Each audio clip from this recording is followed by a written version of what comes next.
Bonjour les amis, j'espère que vous allez bien. Bienvenue une fois encore pour une nouvelle vidéo. Moi c'est Pierre Maldia de la chaîne Unlimited Motivation. Aujourd'hui nous allons parler de l'attitude d'un gagnant, l'attitude d'un lion, l'attitude d'un roi. Restez jusqu'à la fin parce que ce que nous allons voir aujourd'hui peut changer votre vie.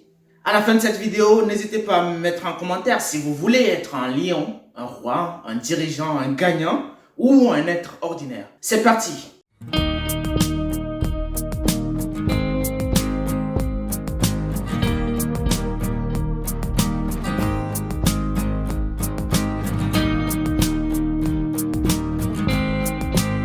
Depuis que j'existe, j'ai toujours entendu que le lion est le roi de la jungle.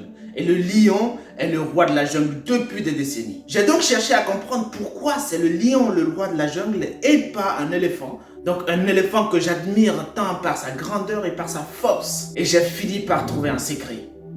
Le lion a une attitude. L'attitude d'un lion, l'attitude d'un roi, l'attitude d'un chef. Notre attitude nous définit. Le lion est de toute évidence le roi de la jungle. Mais pourtant, le lion n'est pas le plus fort de la jungle.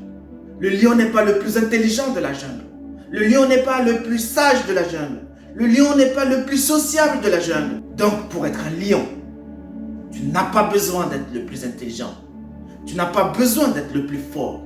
Tu n'as pas besoin d'être le plus sociable. Tu n'as pas besoin d'être le plus géant.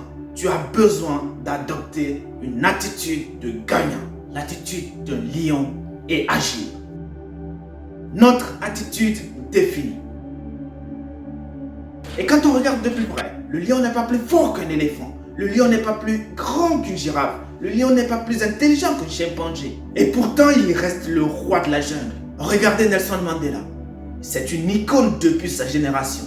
Ce n'est pas le plus intelligent de sa génération. Ce n'est pas le plus fort de sa génération. D'ailleurs, il n'est pas plus fort que Mariusz Pudzianowski, l'homme le plus fort du monde de sa génération. Notre attitude nous définit. Nelson Mandela a régné grâce à son attitude d'un chef, l'attitude d'un lion, l'attitude d'un leader. C'est un chef, un gagnant. Et de la prison jusqu'à la présidence, il ne s'est jamais comporté comme un perdant ou un raté. Il est resté gagnant dans toute son attitude jusqu'à accomplir ce qui lui tenait à cœur.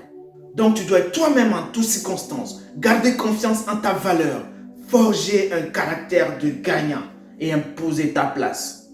Les rois de ce monde, les dirigeants de ce monde ne sont pas forcément les plus intelligents.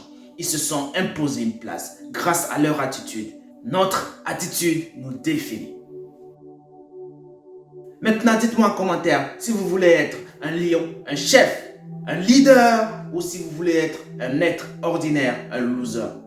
Il reste une chose à savoir. Quelle qu'en soit ta place aujourd'hui, retiens très attentivement ceci. Tu as la possibilité de remettre en cause ta position, de repartir sur une nouvelle base et réaliser ton avenir, réaliser ce qui te tient à cœur. Merci pour le visionnage. Si tu n'es pas encore abonné à la chaîne, n'hésite pas de t'abonner, de cliquer sur la cloche de notification pour ne manquer aucune de nos vidéos. Et je te remercie.